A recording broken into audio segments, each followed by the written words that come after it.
बिस्मिल्लाहिर्रहमानिर्रहीम। कैसे हैं भैया आप लोग? हटना नहीं, समझना है।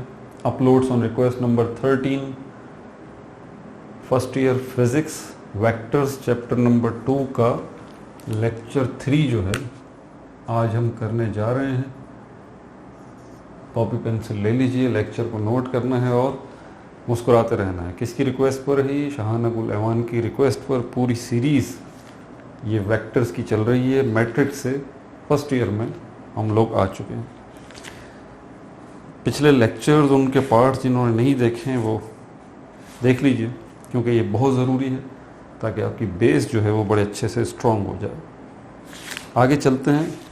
सिंटैक्स बुक बोर्ड आपकी ठीक है, कहाँ तक पहुँच गए? इंशाल्लाह एक एक टॉपिक को इसमें हम कवर करेंगे। बहुत अच्छे अच्छे कमेंट्स आ रहे हैं। अब्दुल गनी भाई, बहुत शुक्रिया, आपने इतना लंबा चौड़ा कमेंट किया लास्ट वीडियो पे, थैंक यू वेरी मच। बहरहाल मैं इस काबिल नहीं हूँ, आपने इतनी तारीफ़ उसमें लिख डाली है। मैं तो इनफैक्ट अभी ठीक से टीचर भी नहीं बना। टीचर तो बड़े कमाल लोग होते हैं भाई। अल्लाह से दुआ है कि उन टीचर्स का कुछ थोड़ा बहुत हिस्सा हमें भी नसीब हो जाए तो हमारे भी कुछ मामला सुधर जाए। बहरहाल थैंक यू वेरी मच। अगले टॉपिक की तरफ चलते हैं। पेज नंबर 15 पे क्या है हमारा अगला टॉपिक? मैट्रिक फिज़िक्स वेक्टर्स में हम ये कवर कर चुके हैं। वैसे बता देता हूँ, मल्टीप्लिकेशन है, एडिशन नहीं है। Multiplication of a vector by a number. बहुत ज़्यादा एहतियात कीजिएगा एक चीज़ के ऊपर। आप वेक्टर्स की एडिशन कर रहे हैं, मल्टीप्लिकेशन कर रहे हैं, डिवीजन कर रहे हैं, सब्ट्रैक्शन कर रहे हैं, ये देख लीजिएगा कि वेक्टर को वेक्टर से ऐड कर रहे हैं, वेक्टर को वेक्टर से सब्ट्रैक्ट कर रहे हैं, वेक्टर को वेक्टर से डिवाइड कर रहे हैं, या वेक्टर को वेक्टर से जो है वो आप मल्टीप्लाई कर रहे हैं, या वेक्टर को किसी नंबर से कर रहे हैं। यहाँ जो मल्टीप्लिकेशन हो रही है एक वेक्टर की एक नंबर के साथ हो रही है। पहले तो ये बात, कौन से नंबर्स? नंबर्स ये 2, 3, 4, 5 यही सारे नंबर्स हैं। नंबर हमारे पास पॉजिटिव नंबर भी होते हैं और हमारे पास नेगेटिव नंबर्स भी होते हैं, ठीक है। और हमारे पास नंबर्स फ्रैक्शन में भी होते हैं ना, 1/2, 3/7, ये भी नंबर्स हैं। तो फिलहाल 3 किस्म के नंबर्स को हम डिस्कस करेंगे, पॉजिटिव नंबर्स, नेगेटिव नंबर्स और ये फ्रैक्शन में भी क्या फ़र्क पड़ता है। अब ये तो बात हो गई कि नंबर्स हमारे पास कौन से होंगे जिनको हम वेक्टर से मल्टीप्लाई करेंगे। पॉजिटिव नंबर भी होंगे, मिसाल के तौर पर +2 है। नेगेटिव नंबर्स भी होंगे जैसे कि -3 है। और फ्रैक्शन में इस तरह के नंबर्स भी होंगे, उनको भी मल्टीप्लाई करके हम देखेंगे कि क्या होता है एक वेक्टर के साथ। दूसरी बात जो सबसे अहम है, जब हम वेक्टर की बात करते हैं, आप एक नंबर को मल्टीप्लाई करने जा रहे हैं वेक्टर से, तो वेक्टर तो 2 चीज़ों का मजमूआ है, ये कभी भी मत भूलिएगा। वो कौन कौन सी? एक है उसकी मैग्नीट्यूड और दूसरी चीज़ है उसकी डायरेक्शन।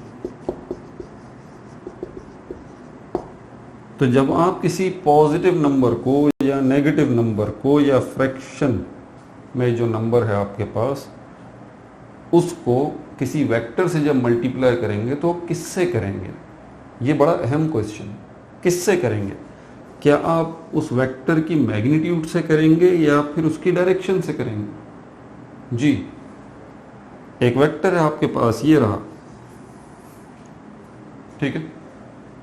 इस वेक्टर में यकीनन दोनों चीज़ें मौजूद हैं। अगर मैं इसको वेक्टर कह रहा हूँ तो कौन कौन सी? मैग्नीट्यूड भी, डायरेक्शन भी। कहाँ है मैग्नीट्यूड और कहाँ है direction? Head to tail rule हम तफसील से डिस्कस कर चुके हैं।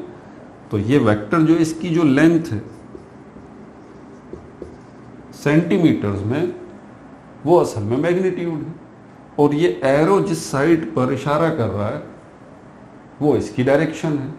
अब इसकी इशारा किस साइड पर है? ये मैप बनाइए, देखिए, नॉर्थ, साउथ, ईस्ट और वेस्ट। एग्जैक्टली इसकी डायरेक्शन ईस्ट में है और इसकी मैग्नीट्यूड इसकी जितनी लेंथ होगी सेंटीमीटर में वो हेड टू टेल रूल में हम सब डिस्कस कर चुके। तो अब ये +2 को जब मैं मल्टीप्लाई करूंगा इस वेक्टर से, तो किससे करूंगा? इस वेक्टर की, इसकी डायरेक्शन से करूंगा या इसकी मैग्नीट्यूड से करूंगा? इसकी मैग्नीट्यूड से करूंगा, डायरेक्शन से नहीं। ये तो बिल्कुल लॉजिकल बात है ना। एक नंबर को जब आप मल्टीप्लाई करेंगे तो किसी नंबर से करेंगे ना भाई। और यहाँ पर नंबर से जो रिप्रेजेंटेशन हो रही है वेक्टर के पास, वो क्या है? उसकी मैग्नीट्यूड है। मैग्नीट्यूड क्या है? नंबर ही है ना एक। इन चीज़ों के ऊपर भी हम तफसील से बात कर चुके बहुत पहले। पहला लेक्चर जो मैंने वेक्टर्स ओवरव्यू का बनाया था, सारी जो बच्चे अभी तक मेरे साथ चल रहे हैं मैट्रिक से लेके अभी तक, जो सीखने वाले हैं, उनको तो परेशानी नहीं है। वो तो बिल्कुल अभी बम बने हुए बैठे होंगे, हर चीज़ क्रिस्टल क्लियर होगी, खेल रहे होंगे इस वेक्टर्स के साथ अभी। वो जो बच्चे नए आए हैं, टूटे फूटे कॉन्सेप्ट्स हैं, उनके लिए मैं कुछ नहीं कर सकता। वो टूटे फूटे ही कॉन्सेप्ट्स लेके आगे एंट्री टेस्ट में बैठेंगे और यही वेक्टर्स वाले कॉन्सेप्ट्स जो हैं आपके एंट्री टेस्ट का बेड़ा गर्क कर देंगे। ये बात याद रखिएगा मेरी। बहरहाल आगे चलते हैं अपने टॉपिक की तरफ। तो हमारा टॉपिक क्या है? Multiplication of vector by number. किसी वेक्टर को वेक्टर से मल्टीप्लाई नहीं कर रहे, फिर दोबारा बता रहा हूँ, वेक्टर को किसी नंबर से मल्टीप्लाई कर रहे हैं। मिटा दूँ,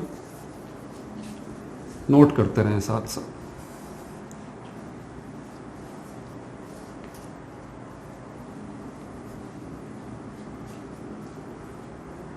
अब यहाँ पर आपकी बुक के मुताबिक इसको देखते हैं। इसके मुताबिक मैं अपनी तरफ से तो कुछ भी बता सकता हूँ। ये क्या बता रहा है? ये बता रहा है b बराबर होगा m और a के। क्या मतलब हुआ इसका? ये m क्या है और ये a क्या है और ये b क्या है? मैं आपको बताता हूँ बारी बारी। ये क्या है? वेक्टर है। ये क्या है जिसके ऊपर एरो हेड नहीं बना हुआ? ये मैग्नीट्यूड है इस वेक्टर की। ये क्या है? मैग्नीट्यूड है इस वेक्टर की। ठीक है, बात समझ आ गई। तो ये ए अब समय समझ में आ गया क्या है ये कोई वेक्टर ए है, ये उसकी मैग्नीट्यूड है और यकीनन कोई ना कोई ये नंबर है। ठीक है, एम क्या है? M any number, any number, और कोई सा भी हो सकता है। वो फिर पॉजिटिव नंबर भी हो सकता है, नेगेटिव नंबर भी हो सकता है, फ्रैक्शन में भी हो सकता है। 1/2 ले लीजिए, कोई भी नंबर है। अच्छा, अब क्या होगा? रिजल्टेंट या रिजल्ट मिलता है ना, लाजमी बात है। आप दो नंबर्स को जब ऐड करेंगे, मल्टीप्लाई करेंगे, डिवाइड करेंगे या सब्ट्रैक्ट करेंगे, या भले दो वेक्टर्स को ऐड करेंगे, मल्टीप्लाई करेंगे, डिवाइड करेंगे, कुछ भी करेंगे, आपको रिजल्ट तो मिलेगा ना। उसी रिजल्ट को तो हम रिजल्टेंट कहते हैं। और वेक्टर्स के मामले में जो भी आपको रिजल्ट मिलता है वो भी एक वेक्टर ही होता है। क्या होता है? वो भी एक वेक्टर होता है। तो यहाँ पर भी आपको रिजल्टेंट मिलेगा। ऑब्वियस सी बात है, जब आप किसी वेक्टर की मैग्नीट्यूड से किसी नंबर को जब मल्टीप्लाई करेंगे तो यहाँ भी आपको रिजल्टेंट मिलेगा। और रिजल्टेंट यकीनन एक वेक्टर होगा, लेकिन पूरा वेक्टर नहीं होगा जी, पूरा वेक्टर नहीं होगा।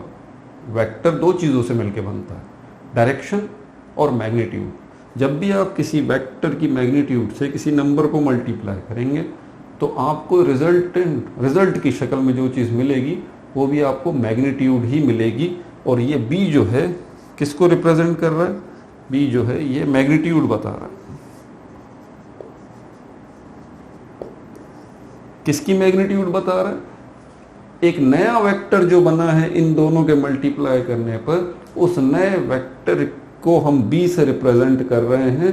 और ये b जो है बगैर एरो के उसकी मैग्नीट्यूड है। ठीक है ना, इसको मैं यूं भी लिख सकता हूं ना, ये b क्या है? ये एक वेक्टर है। इसको अगर मैं हटा दूं इसका एरो हेड तो ये क्या बनेगा? ये सिर्फ इसकी मैग्नीट्यूड को रिप्रेजेंट कर रहा है। समझ में आ गई बात? इसको आप कहेंगे b is the magnitude of this vector b, a is the magnitude of this vector a। चले यहाँ तक तो ये मैथमेटिकल फॉर्म की बात आ गई। अब तो एग्जाम्पल लेके देख लेते हैं। मिटा दो इसको, मिटा दीजिए।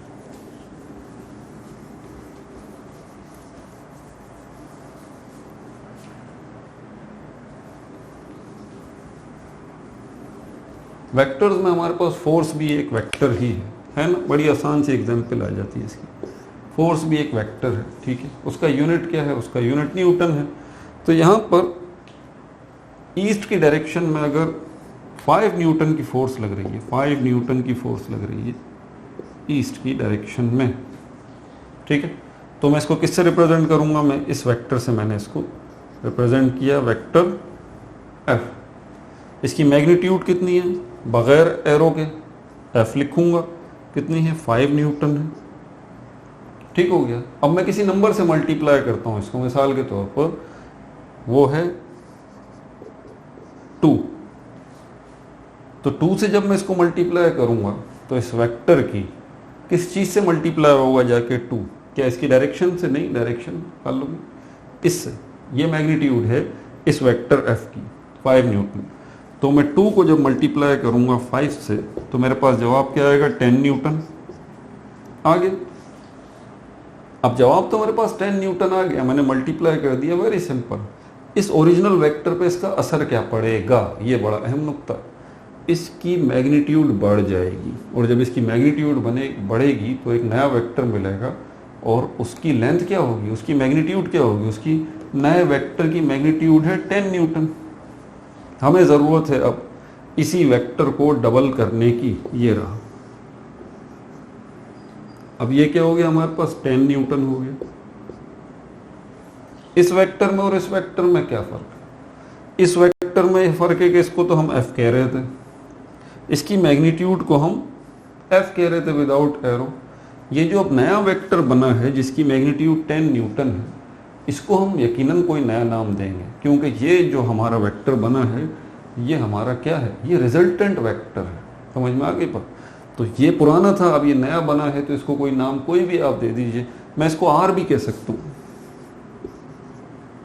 लेकिन ऊपर एरो हेड लगाने की जरूरत नहीं, सिर्फ आर, क्योंकि सिर्फ मैग्नीट्यूड को रिप्रेजेंट कर। तो मैं कह सकता हूं कि मैंने ये फॉर्मूला लगाया है, तो आर किसके बराबर हो गया? एम और एफ के, ठीक हो गया। एम कितना था हमारे पास? 2 मल्टीप्लाई बाय एफ कितना था? 5। आर क्या आ गया आपके पास? 10 न्यूटन। क्या फर्क पड़ा इसमें और इसमें? डायरेक्शन चेंज नहीं हुई, ये जरा याद रखिएगा। ये फर्स्ट केस है, फर्स्ट केस, जिसमें हमने क्या लिया है? हमने एक पॉजिटिव नंबर से वेक्टर को मल्टीप्लाई किया है। समझ में आ रही है बात? तो क्या चेंज आया? सिर्फ मैग्नीट्यूड में तब्दीली आई, डायरेक्शन में कोई तब्दीली नहीं आई, क्योंकि हमारे पास नंबर कौन सा था? फर्स्ट केस में क्या कर रहे हैं हमने जो नंबर लिया है वो हमने पॉजिटिव नंबर लिया है, पॉजिटिव नंबर लिया है, ठीक है। अब सेकंड केस के अंदर हम नेगेटिव नंबर लेके देखते हैं क्या होता है। मिटा दूं भाई, नंबर तो नंबर है ना, पॉजिटिव नंबर भी हो सकता है, नेगेटिव भी हो सकता है। अब क्या होगा सेकंड केस के अंदर?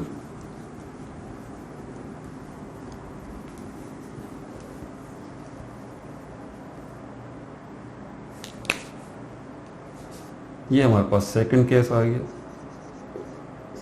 इसमें हमारे पास नंबर कौन सा होगा? हमारे पास नेगेटिव नंबर होगा, ठीक है भाई। वेक्टर कौन सा है? वही वेक्टर ले लेते हैं, 5 न्यूटन इसकी मैग्नीट्यूड है। अब इसको मल्टीप्लाई करेंगे किससे? अब हम इसको 2 से मल्टीप्लाई करते हैं तो क्या होगा? 2 से मल्टीप्लाई करते हैं, लेकिन इस दफा जो 2 होगा वो -2 होगा, -2। m देखें मैंने बना दिया, ठीक है, और -2 है इस दफा। तो ये 5 मल्टीप्लाई बाय -2 यकीनन 10 न्यूटन ही होगा, लेकिन माइनस का 10 न्यूटन होगा। कितना होगा? माइनस का 10 न्यूटन। इससे क्या फर्क पड़ेगा? पहले वाले फर्स्ट केस में क्या था? डायरेक्शन में कोई तब्दीली आई थी? नहीं, डायरेक्शन में कोई तब्दीली नहीं आई। अब तब्दीली आ जाएगी, 2 काम होंगे। मैग्नीट्यूड तो यकीनन बढ़ेगी, 10 न्यूटन तो होगा, 5 से 10 हो जाएगा, बिल्कुल ये 10 न्यूटन हो जाएगा।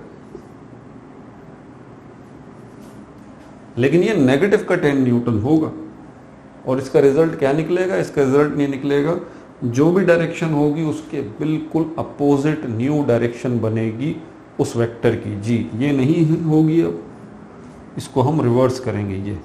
ये देखा आपने, एक नेगेटिव नंबर से मल्टीप्लाई करने का रिजल्ट क्या निकला, मैग्नीट्यूड तो बढ़ी बिल्कुल, 5 से 10 न्यूटन हो गई। यहाँ पर ये माइनस से आप ये मत समझिएगा वो negative numbers, no no no, यहाँ पर माइनस का मतलब यहाँ पर सिर्फ ये जाहिर करना है कि डायरेक्शन चेंज हो गई है वेक्टर की।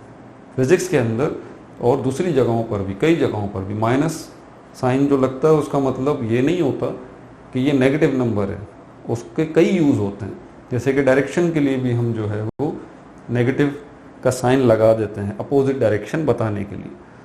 इसकी डायरेक्शन ईस्ट की तरफ थी, इसकी डायरेक्शन किस तरफ हो गई, वेस्ट की तरफ। क्या मैग्नीट्यूड बढ़ी, बिल्कुल मैग्नीट्यूड बढ़ी, डायरेक्शन भी चेंज हो गई। समझ आ गई बात आप? तो क्या देखा हमने सेकंड केस के अंदर, जब किसी नेगेटिव नंबर से आप किसी वेक्टर को मल्टीप्लाई करेंगे, मैग्नीट्यूड तो बढ़ जाएगी लेकिन वो जो भी डायरेक्शन होगी उस वेक्टर की, इसकी तो ईस्ट में है, साउथ में भी हो सकती है, नॉर्थ में भी हो सकती है, किसी भी जगह कोई भी डायरेक्शन होगी जब उस वेक्टर की, तो नेगेटिव नंबर से मल्टीप्लाई करने पे उसकी मैग्नीट्यूड बढ़ेगी लेकिन डायरेक्शन बिल्कुल अपोजिट हो जाएगी। ईस्ट होगा तो वेस्ट हो जाएगा, नॉर्थ होगा तो साउथ हो जाएगा, अप होगा तो डाउन हो जाएगा, लेफ्ट होगा तो राइट हो जाएगा, बिल्कुल उलट हो जाएगा। ठीक है भाई।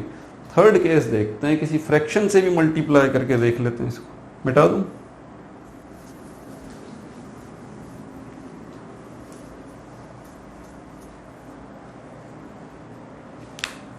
थर्ड केस फ्रैक्शन वाला है। फ्रैक्शन मतलब ये अपॉन में जो नंबर होते हैं इनको हम फ्रैक्शन कहते हैं। दोबारा ये हमारे पास 5 न्यूटन, मैग्नीट्यूड कितनी है 5 न्यूटन। जो नंबर आपके पास अब आएगा वो कौन सा नंबर है, मिसाल के तौर पर वो हमारे पास है 1/2, इससे मल्टीप्लाई करना। तो 5 को जब हम मल्टीप्लाई करेंगे 1/2 से, अब थोड़ा सा मामला हो जाएगा चेंज, क्योंकि आपको पता है कि यहाँ पर मल्टीप्लाई तो हम करेंगे क्योंकि फ्रैक्शन में नंबर है और फ्रैक्शन में नंबर हमारे पास 2 होते हैं, एक ऊपर होता है एक नीचे होता है, दोनों से हमें काम चलाना होता है। तो नंबर जो है ऊपर वाले नंबर से मल्टीप्लाई होगा। ठीक है, तो ये क्या बन जाएगा, ये हमारे पास ये हो जाएगा 5/2। लेकिन अभी कहानी ख़त्म नहीं हुई है, अब आपको आगे और जाना पड़ेगा। 5 को के 2 हिस्से करने पड़ेंगे। अपॉन 2 का मतलब डिवाइड का क्या है कि 5 के आप 2 बराबर बराबर हिस्से कर दें। तो क्या बनेगा अगर 2 बराबर बराबर हिस्से करते हैं, तो हमारे पास आएगा 2.5। जी क्या बात आपने नोट की, मैग्नीट्यूड ओरिजिनल कितनी थी 5 न्यूटन, 1/2 फ्रैक्शन से मल्टीप्लाई करने पर अब क्या आया 2.5 न्यूटन। मतलब आपकी मैग्नीट्यूड कम हो गई कितनी, अब ये नया वेक्टर जो बनेगा उसकी मैग्नीट्यूड कितनी होगी, हाफ होगी। ये बना दिया मैंने, ठीक है, हाफ हो जाएगी, 2.5 इसकी न्यू मैग्नीट्यूड होगी, 2.5 न्यूटन। तो क्या फ़र्क पड़ा है फ्रैक्शन पे मल्टीप्लाई करने पर, फ्रैक्शन पे मल्टीप्लाई करने पे फ़र्क पड़ा कि हमारी डायरेक्शन पे कोई फ़र्क नहीं पड़ा, डायरेक्शन पे कोई फ़र्क नहीं पड़ा, लेकिन मैग्नीट्यूड हमारी कितनी हो गई, हमारी कम हो गई। फ्रैक्शन पे ये इशू होता है। ठीक है, अब फ्रैक्शन में भी एक केस और आ जाता है। अब आप कह सकते हैं सर फ्रैक्शन भी तो पॉजिटिव और नेगेटिव हो सकते हैं, तो ये पॉजिटिव फ्रैक्शन है ना। अगर नेगेटिव फ्रैक्शन हो तो एक केस और कर लेते हैं, ये पॉजिटिव फ्रैक्शन है। अगर नेगेटिव फ्रैक्शन हो तो मतलब -1/2 हो, तो अब क्या होगा देखते हैं, मिटा दो इसको। फोर्थ केस की तरफ चलते हैं, चौथा केस भी आ गया इसी में।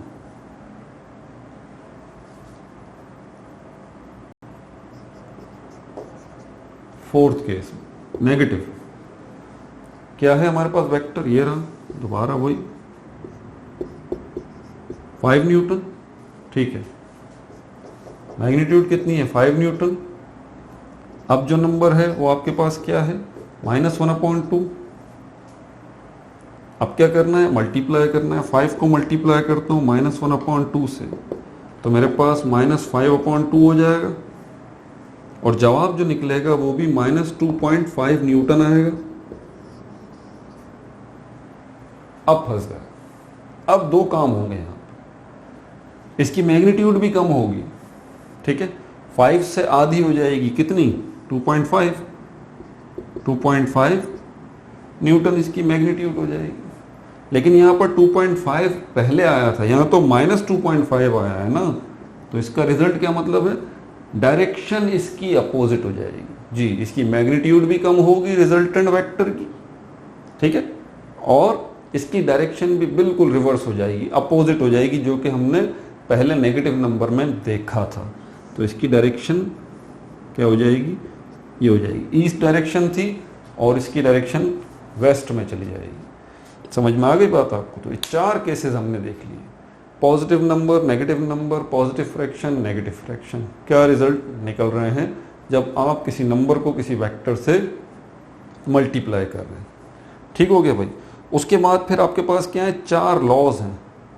कम्यूटेटिव लॉ फॉर मल्टीप्लिकेशन है, एसोसिएटिव लॉ फॉर मल्टीप्लिकेशन है, डिस्ट्रीब्यूटिव लॉ और डिस्ट्रीब्यूटिव लॉ। इसमें आगे आपका कोई काम है नहीं, क्योंकि ये सब नंबर से रिलेटेड हैं जी, ये फ़र्क रखिएगा। आगे आपके जो बुक में ये आ रहे हैं दोबारा कम्यूटेटिव लॉ, वो क्या है, डॉट प्रोडक्ट में, क्रॉस प्रोडक्ट में जो ये आ रहे हैं, तो वहाँ पर एक वेक्टर दूसरे वेक्टर से मल्टीप्लाई हो रहा है। ये इस पेज पर जो दिए हुए हैं ना नीचे, ये छोटे से देखें आप, आपको नज़र आ रहे होंगे पेज नंबर 15 पे, ये जो लॉज हैं, ये किसी वेक्टर को जब आप नंबर से मल्टीप्लाई करेंगे, ये उसके लॉज हैं, और आगे इनका कोई काम, आपकी कोई एक्सप्लेनेशन फर्दर नहीं है। छोटा सा इन्होंने यहाँ पर दिया है, अगर आप कहेंगे तो मैं इसको भी एक्सप्लेन कर दूंगा, it's not a big deal. ठीक है भाई। तो यहाँ पर लेक्चर 3 इख्तिताम पजीर हुआ। लेक्चर 4 में इंशाल्लाह division of a vector by a number non zero, इसको हम डिस्कस करेंगे। अपना बहुत ज़्यादा ख्याल रखिएगा। कहीं कोई प्रॉब्लम हो मुझे कमेंट्स में बताइए। Again, no like, no subscribe, only share.